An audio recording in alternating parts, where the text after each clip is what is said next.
आमच्या घरचे सगळे आम्ही आज देवदर्शनाला निघालो आणि काहीतरी वेगळं बघण्यासाठी निघालो. तर पहिली गाडी ही स्वच्छ नसल्या कारणाने गाडी पुसायचं काम हे मी सुरू केलेलं आहे आणि अख्खी फॅमिली आलेली आहे. तर आज आम्ही देवदर्शन करायचं ठरवलं. खूप दिवसांनी खूप वर्षांनी आम्ही एकत्र असे टूरला चाललोय. टूर आहे पुण्यातली पुण्यात, त्यामुळे टेन्शन नाही. सो हा ब्लॉग सुद्धा इंटरेस्टिंग असणार आहे आणि प्लीज तुम्ही बघा.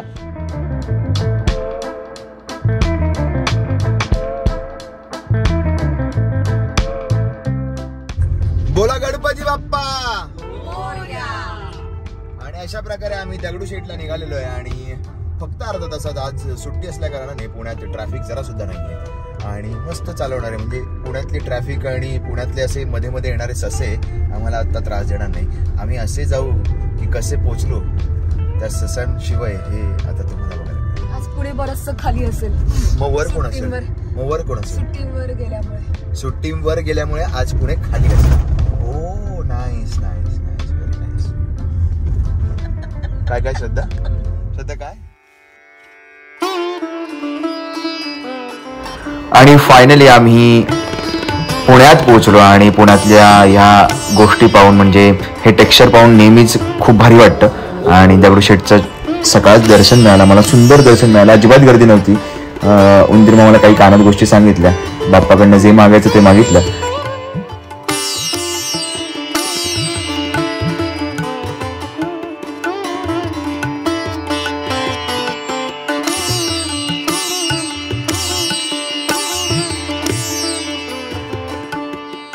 अतिशय सुंदर दर्शन झालं आमचं सकाळ, कोणी गर्दी नसल्यामुळे आणि छान आम्ही दर्शन घेतलं. बाप्पाने चांगला प्रसाद सुद्धा दिला आम्हाला.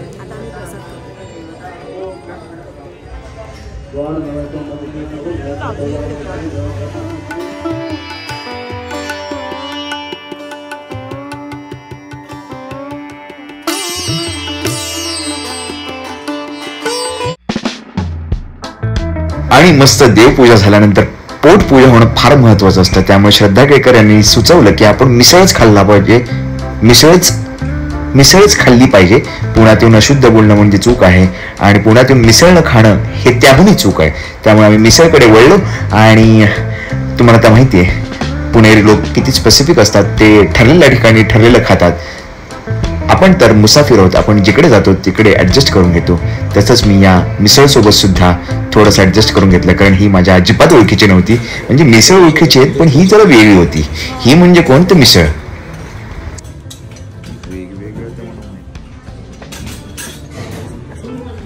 पुण्यातली ही अशी पहिल्यांदा मिसळ खातोय मी इथे.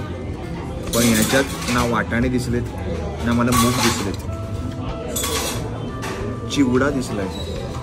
एक्चुअली पुणे में आने के बाद मराठी बोलना बहुत ही अनिवार्य होता है, लेकिन मुझे याद आया कि मेरा कुछ ऑडियंस हिंदी भी है, तो उनके लिए मैं बताता हूँ कि पहले हमने दगड़ूशेठ के दर्शन लिए, यानी कि गणपति भगवान के दर्शन लिए, जो पुणे में बहुत ज्यादा फेमस है. प्लीज आना और दर्शन लेना मत भूलना. उसके बाद पुणे की मिसल बहुत फेमस है, जो अलग स्टाइल की है. आपने मुंबई में, कोल्हापुर में या फिर कहीं पे भी मिसल खाई होगी, लेकिन पुणे की भी मिसल अलग है. उसके साथ पाव नहीं मिलते, ब्रेड मिलते हैं. तो ये भी मैंने पहली बार खाया. बाकी भगवान के दर्शन तो बहुत बार लिए, लेकिन पूरे फैमिली के साथ मैंने ये पहली बार मिसल खाई ब्रेड के साथ. अच्छी थी.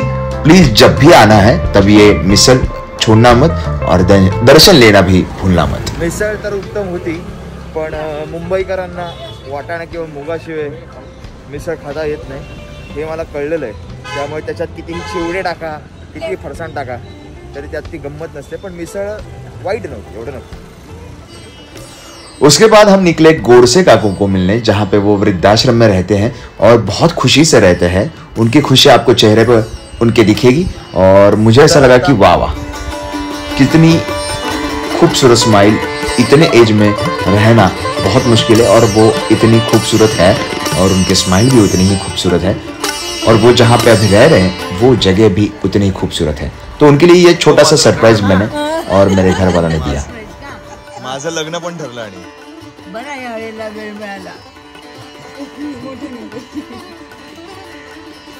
म्हणलं शूट करूया है ना, चांगला दिसतं.